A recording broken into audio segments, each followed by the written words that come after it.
Hey, Haunt MMA 13 here, back with my predictions for UFC Fight Night Pereira versus Hernandez, starting with fight number one. So, fight number one, Rebellis de Spain versus Austin Lane. Austin Lane, not very good, massive head, gets knocked out quite a bit.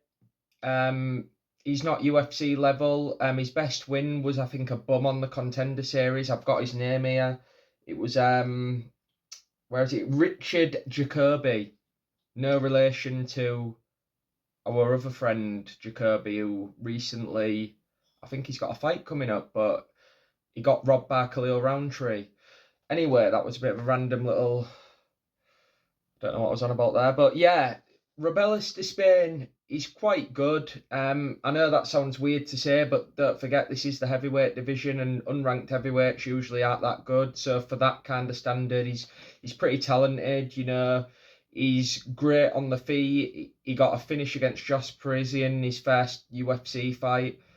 He went to a decision with Wilder Cortez Acosta in his last fight and lost. He's not got any ground game, but that's to be expected. He hasn't been doing MMA for that long. I guess he'll probably improve since that defeat. And I think he's going to get a pretty quick finish here, like in his first UFC fight. I think he's going to be too technical on the feet. I think he's got too much range. He's got too much kind of, I wouldn't even say speed advantage, just like technique and just the fact that he's probably got the better timing. And I think he's going to be able to get it done here, first round KO, back on the win column and possibly start a run here, hopefully, because there's not many talents at unranked heavyweight, so it'd be good to have another contender. Anyway, so yeah, round one KO. Moving on, fight number two, Alice Ardelin versus Melissa Martinez. Now, Ardelin, she's actually not that bad, you know. She got robbed against Shauna Bannon, and that was a fight she had on short notice. That was at, in July, the end of July, I think it was, and she short notice got the fight, and Shauna Bannon got a robbery decision because it was in the UK. I was at the event, but I actually didn't arrive for that fight. I arrived like the fight after that, so I got to miss that fight, which I'm quite glad about, to be honest. But yeah, she's good. She's obviously, been in the UFC not too long, so she's going to improve, you'd think. She's got a lot of wins on the regional scene. And like I said, I think she got robbed in that fight. An interesting one, though, that I haven't seen many people mention, speaking of her on the regional scene, she's actually faced Zhang Weili before, which a lot of people don't seem to know. And it was quite a few years ago on the regional scene, and she actually held her own in that fight. She got finished in the second round by rear naked choke, but she had moments on the feet, believe it or not. And I think she's quite talented. I think she's definitely, as far as this division, the women's division. I believe she's a flyweight. Yeah. So that's not the best division in the UFC. So I think it'd be good to have someone up and coming, new blood in the division. And I think she's a good fighter. It's like Tom Aspinall. Melissa Martinez. The only thing I've got here about her is that she's quite aggressive. And that's kind of like I mean, for a women's fight, she's got quite a few finishes as well, and she brings a lot of forward pressure. And I feel like forward pressure fighters are the kind of thing that Eldeline will struggle with because she likes to be the bully in there. That's what she did against Shauna Bannon. And I feel like when she's fighting someone else like that, it's going to kind of counteract with her style. And I think this is going to be one of those fights where it's going to be close on the scorecards. But I'm actually going to give the nod to Melissa Martinez because I feel like, for one, she's a lot younger, and for two, she's got a lot more finishes on her record. And in women's MMA, when you see finishes, it kind of stands out. We don't see many of those. So Martinez, I think she's going to be the more aggressive fighter, and I think she's just going to do basically what Ardelin does, but a bit better. And she's obviously got more finishes, so that shows that she's got a lot more kind of aggression, and probably more likely, if there's going to be any kind of knockdowns, any kind of things that the judges are going to notice and give her the nod on the cards, it's probably going to come from Martinez. So I think she might even mix up a bit of grappling because she has on her record got a few like ground and pound stoppages, and she's also got a few submissions. So I can see her mixing the wrestling in, at the end of rounds, like a lot of women's MMA fights, that seems to happen and steal the round. But yeah, Martinez, I think, is going to get this one done But I do think Ardelin's not too bad, and she could definitely work her way back into the top of this division because it's a pretty shit division. Moving on, fight number 3, another women's fight. Great. I didn't know after this. Jessica Penne versus Elise Reed. Now, Reed's had a really long layoff, which is never good. It's obviously, a women's fight. So when women usually, like Lupi Gordinez, for example, I think had 4 fights last year, and that was like the most active fighter in the UFC. And I feel like that's the main thing I've noticed with women's MMA. These active fighters seem to do better because a lot of these women, they go off, they get fucking pregnant, they go possibly get beat up by the partners. So it's not really great. When a women's MMA fight is taking time out, you tend to think something's gone wrong. But hopefully, the layoff doesn't affect her too much. Jessica Penne is 41 years of age, which is crazy to think that she's still anywhere near the top of any division, but it is women's, so she's probably just doing it off the fact that she's got experience, and a lot of the other women contenders the UFC seem to sign seem to be really bad and seem to only get signed because they've had an OnlyFans account. And like the last fighter I mentioned, Ardeline, forgot to mention that. But yeah, OnlyFans, they seem to look for a marketable fighter who a lot of nerds online will just like want to follow. So I think that's the only reason people like Penne are still in any kind of spotlight in the women's divisions. But I do actually think she's going to lose this fight. I think even though Elise Reed's not that good, she's definitely got the speed advantage over Penne, and she's also not too bad as far as on the feet. She does like to throw kicks, and she does also like to box at range. She's not someone who's gonna come in throwing punches like a retard. She will like try and actually be slightly somewhat technical in there. And I think that's always a good sign in women's MMA because a lot of them don't know how to throw a punch. And like I said, Penne is 41 years of age. She's had a long layoff herself, and I feel like it's probably the retirement fight for her. So hopefully, we don't have to see her on a UFC fight night card again, because this may be the lowest level fight I've seen on a fight night this year, and that's not even exaggerating. So Elise Reed, I think she'll get the decision. Of course, it's women's MMA, there ain't going to be a finish. Moving on, another women's MMA fight. Jocelyn Edwards versus Tamirez Vidal. Now, I fucking hate Jocelyn Edwards. I remember the Arnold Allen Max Holloway card. She got a robbery win on that night, and she also missed weight. She missed weight in one of the fights previous to that.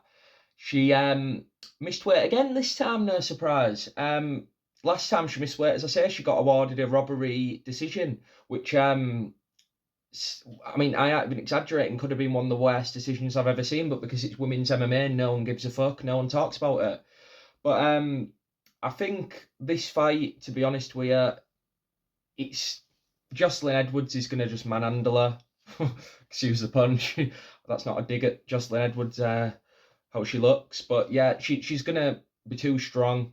She's already a weight bully for the division, but she's also missed weight by 3 pounds. So she's going to have the strength advantage.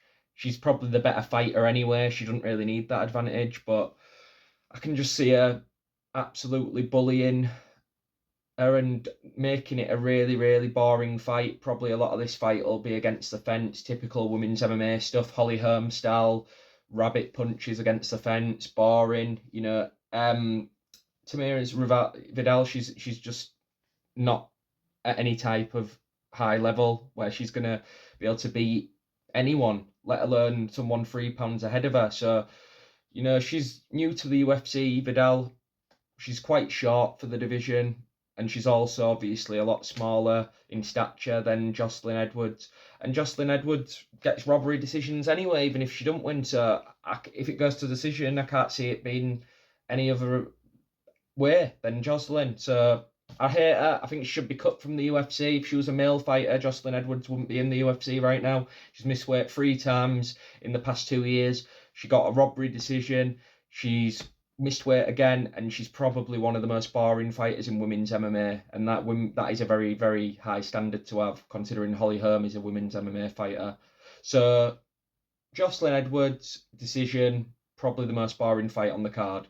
Moving on to the next fight on the card. Brad Katona versus Gene Matsumoto. Now, Brad Katona, I actually think isn't that bad of a fighter. He's quite technical, as far as on the feet.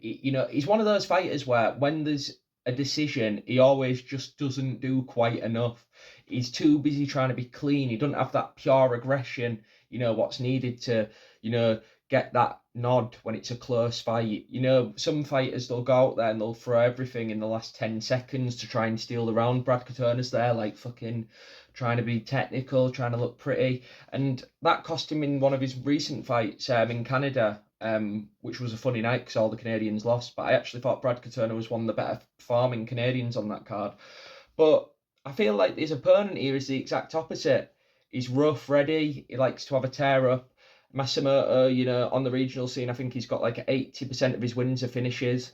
And even when he goes to decision, he's never won a split decision. It's always been unanimous. Whereas Brad Katona, goes to a lot of split decisions and loses a lot of close fights. So that's a good sign for me. I don't think Brad Katona is going to get finished because I do think he's cute enough, good enough defensively to keep himself out of trouble. But I think he's going to lose a decision here.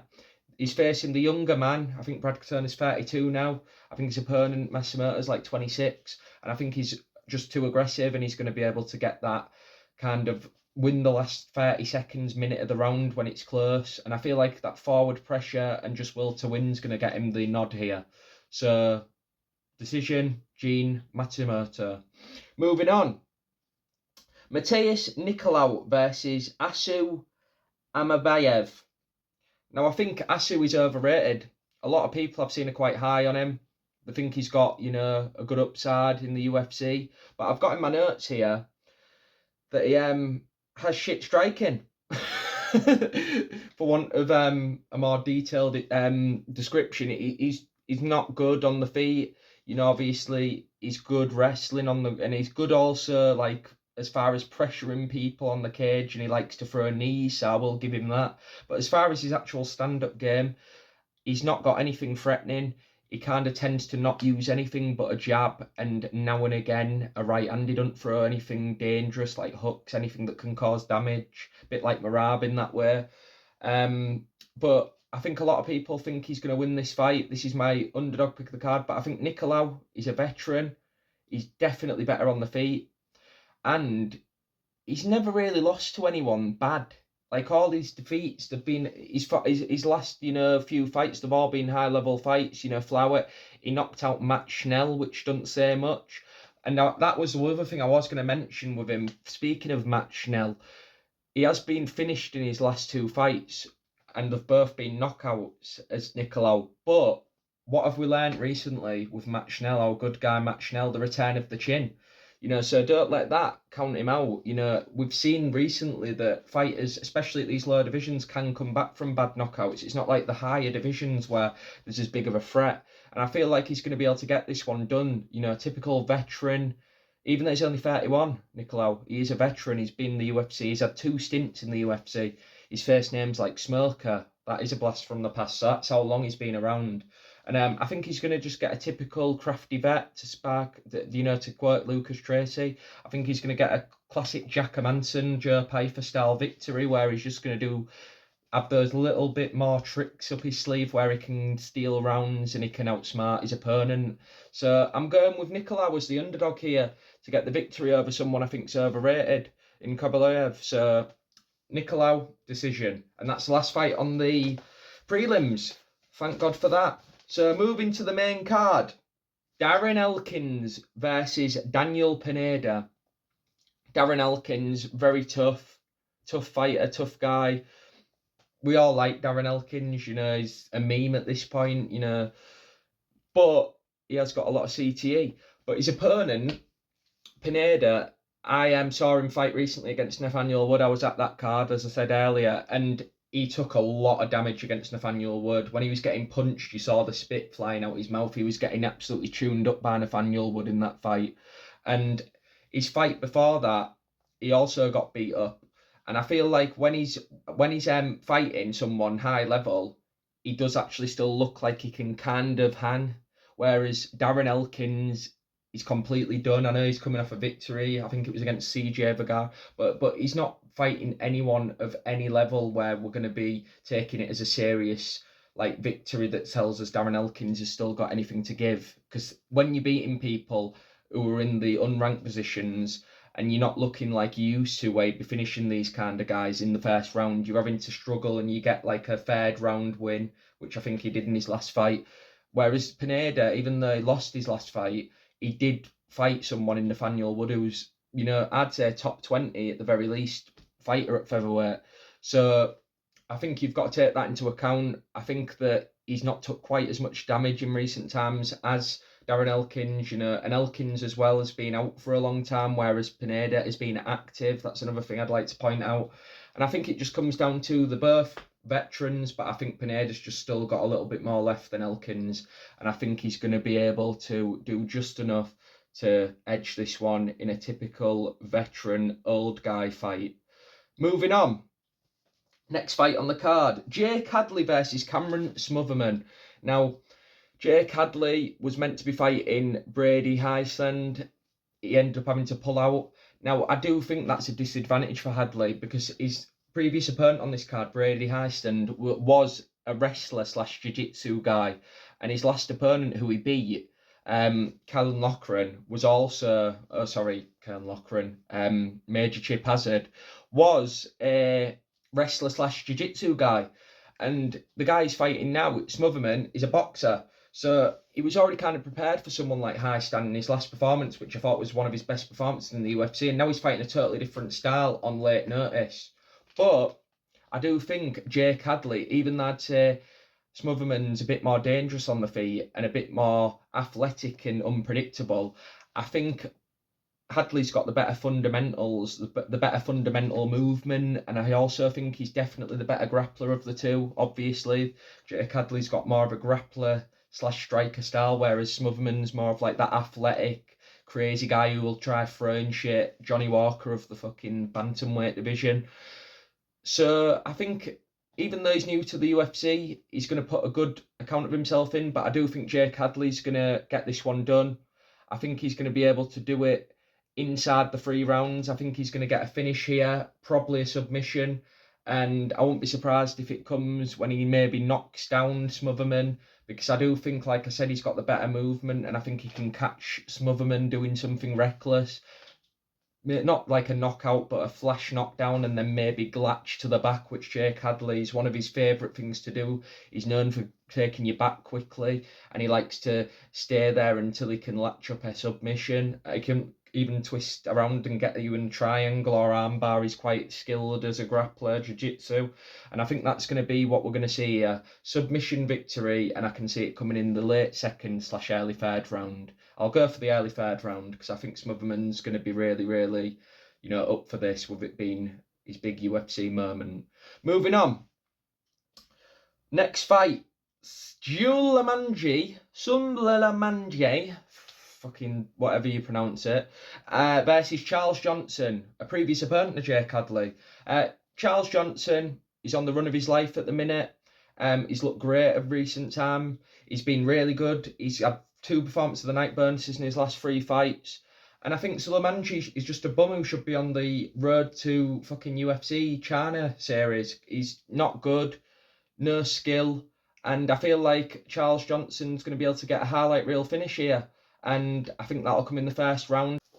Sorry guys, technical difficulties. Where was I? Did I talk about Kermit the Frog, aka Jake Hadley's fight yet? Yeah, I did, yeah. So, what's next? Charles Johnson, in a G, man, versus Suman Darji. Great name. One name, so I always think when you got one name, you're either Chinese or a fucking idiot. And I think this guy's both, because he's not particularly high level. He should have been on the shitty road to UFC Eastern thing where all the Eastern bums kind of fight, get to the UFC and then get knocked out. But he's been around a bit longer, so he kind of missed the boat on that one. He's not good. He's been finished multiple times against people with not a particularly high level.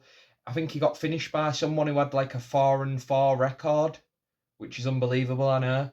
And Charles Johnson's in probably the peak of his career right now. He's had some of his best performances, 2 performance bonuses in his last 3 fights. He's kind of come out of nowhere as a sudden dark horse contender in the division.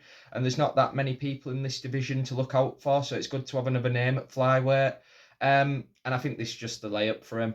I think it's going to be a highlight reel performance. I can see it being possibly another performance bonus for him. I can see it ending in round 1, which you never see really at flyweight too often. So I think he's going to get a really, really good knockout here. Possibly knock down, then get a submission. But I think Charles Johnson's probably, from what I saw in his pre-fight interview, looking for the knockout. And I think he can get it here. And he's going to look a bit like he's, a real player, because he's going to look like he's got some momentum going into the new year. And I feel like at flyweight, there's not that many exciting characters. I mean, obviously, Makayev kind of got his victory over Manel Cap, and Cap was a kind of character we had in the division. And now, Makayev's not in the UFC anymore. So I think Charles Johnson's definitely going to be an exciting name for people to look out for at flyweight. And I think this is a bit of a layup for him, and I think he can get an impressive first round finish here and a performance bonus. I think he's going to get the knockout, and I think it's going to come late in the first round when this guy, Samaji, is just going to probably come at him thinking, I'm not very good, so let's just see what happens if I throw everything I've got at him. And I see him getting clipped like he has done in previous fights, and getting absolutely slept, and possibly getting kicked out of the UFC back to the road. So, yeah, first round, Charles Johnson, KO. Moving on to the co-main, Rob Font versus Carla Phillips. Now, I've gone back and forth with this fight. Obviously, this is a step down in competition for Rob Font. His last 2 fights were against Corey Sandhagen in a 5-round main event, and then obviously against Figueiredo Davison, his most recent fight. And he got beat up in both of them fights, let's be honest. Since the Hernandez fight, when he got that first round KO, he's not looked as good. He's kind of looked like a lay, but he's 37 now. And I feel like this fight's probably the end of the road for him. Carla Phillips, he's a decent prospect. He's not particularly a knockout or even like a finisher in general. He's more of a unanimous decision merchant. But he has looked impressive in his fights. He hasn't had any robberies on the way up. He's kind of always looked comfortable in his victories. And he's definitely, got more in the tank. He's only 29. He's definitely a prospect. I wouldn't say he's going to be a future champion or even top 5, but I think he's definitely, it's a stacked division. I feel like he's got the potential to be top 15, which isn't bad. In bantamweight, it's pretty, stacked. So I think he's going to be able to do enough here to beat Rob Font. I don't think he's going to get the finish. I think it's going to be another decision from him. Yeah, guys, sorry, more technical difficulties. But finally, in conclusion to this fight, I think due to superior gas tank, speed and pressure, Carla Phillips is going to be able to do what Adrian Yanez wasn't able to do and get the victory over Rob Font. Not by finish, just by outlasting him, wearing on him and using his grappling, his speed and forward pressure to get the victory. So now moving on to the main event, what we've all been waiting for. Mikel Pereira versus good old fluffy Hernandez. That was a bit racist. Well, Hernandez, I'm a big fan.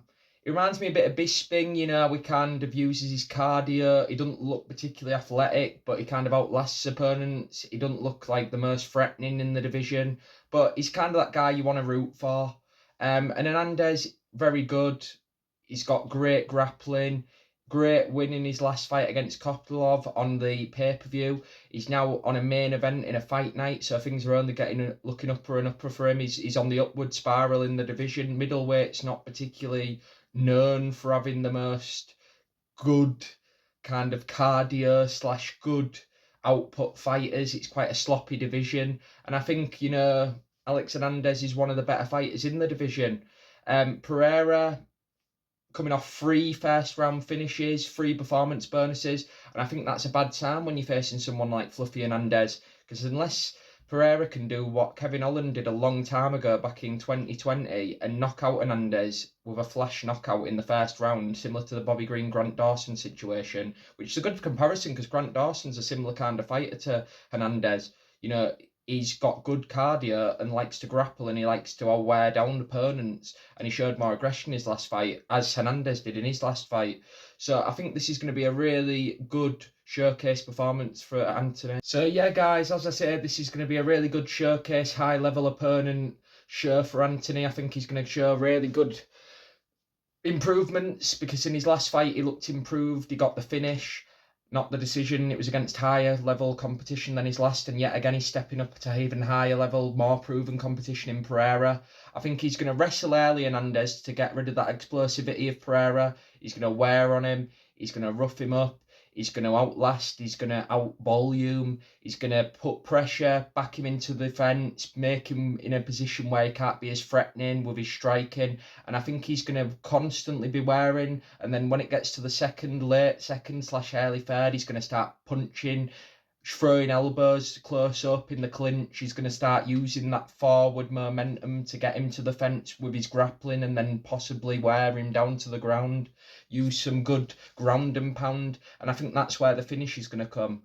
In the third, when he's grounding and pounding, and he's going to be really, really raining down on Pereira, who's quite lanky, and he's got a big frame to bring back up and get on his feet. And I think he's going to be so tired by that point with the wrestling in the first 2 rounds that he's going to be absolutely destroyed and mentally worn from Hernandez's constant pressure. And I think Hernandez is going to get the third round probably coming from an elbow / right hand, maybe an uppercut, knocked down against the fence. Because if you notice in his last fight, he did throw an uppercut, a Kopylov, and he did hurt him. And I think that's what's going to happen in this fight. He's going to stun him, but not to the point where he's out. But then he's going to grind down, ground and pound, and hurt him completely, leaving him in a pool, and then make sure that he doesn't let him get to any kind of vertical base to get back in the fight. And I think it's going to be one of those where he's ground and pounding him to the referee stepping in.